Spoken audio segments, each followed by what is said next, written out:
Je m'appelle Lazare Pasquier.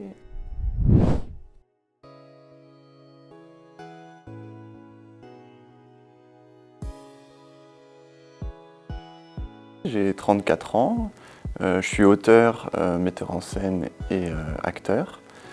Et donc je travaille surtout à partir de l'enquête. Ce que j'aime bien, c'est un peu fouiller dans les archives, les souvenirs, pour mettre au plateau des histoires avec pas mal d'images et beaucoup de mouvements. Voilà. Et pas mal de sons aussi, j'aime beaucoup le son.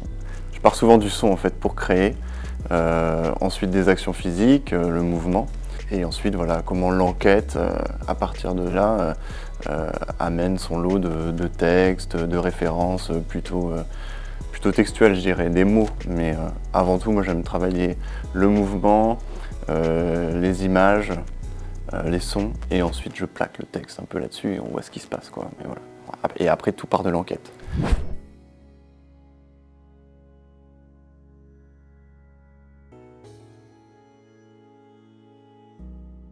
Alors pour cette semaine de résidence, j'avais travaillé L'agonie du pirate, qui est en fait une enquête sur Marco Pantani, cycliste italien des années 90-2000, mort dans un bain de sang et dans une montagne de cocaïne à Rimini en 2004.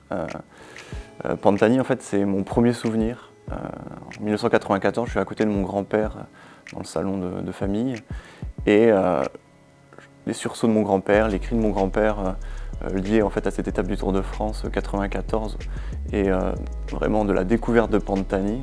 En fait, c'est mon premier souvenir et ça inaugure en fait ce spectacle.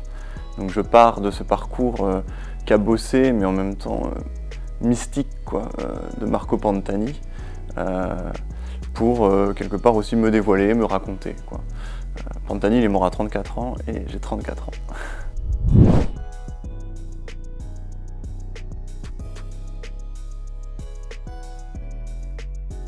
J'ai été ravi, un bel accueil, vraiment une équipe très chaleureuse. On se sent vraiment comme à la maison, mais limite en mieux quoi. Voilà, donc moi j'ai été ravi vraiment du plateau déjà. Le lieu en lui-même aussi est très atypique, très singulier. Ce que j'aime en fait dans les différentes étapes de création, c'est de découvrir des lieux de résidence différents. Enfin, ce qui est intéressant, c'est d'aller se confronter à des espaces qui changent en fait, vraiment pour aller se nourrir d'autres choses aussi. C'est vraiment les lieux qui font aussi la création, quoi. Donc là par exemple sur ce spectacle, je vais avoir peut-être 8 à 9 semaines de création et je tiens vraiment à les faire dans des lieux différents. Et la rencontre avec le 108, ça a vraiment été un peu un petit tremplin là. Voilà, j'avais eu 3 semaines où ça s'était super bien passé, la dernière semaine où j'avais été un peu moins inspiré on va dire. Et là le fait d'arriver au 108, ça a débloqué certaines choses, donc je suis ravi de ça. Et voilà, et puis on rencontre aussi beaucoup de monde avec des disciplines très différentes aussi, même des milieux différents, des secteurs différents, donc ça c'est hyper riche en fait.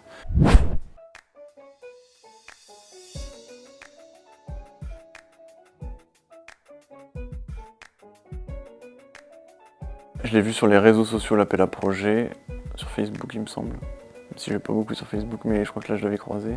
Je vais à peu près sur Facebook que pour regarder les appels à projets. Et après j'étais en contact également avec Marion Joanneau, la directrice, qui avait suivi, enfin j'avais suivi le travail de Marion, elle avait suivi également le mien. Donc il me semble qu'on en avait parlé aussi, mais au tout début je l'ai vu sur Facebook et c'est comme ça que je l'ai envoyé quoi.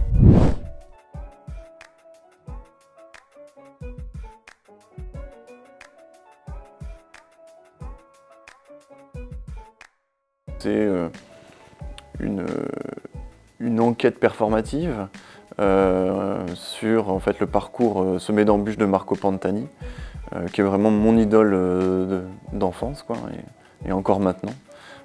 J'ai suivi avec passion son parcours jusqu'à sa mort donc en 2004 dans un hôtel miteux à Rimini. Donc ça fait longtemps que j'ai envie de travailler sur ce parcours de Marco Pantani. J'y vois en fait beaucoup de croisements avec aussi mon parcours.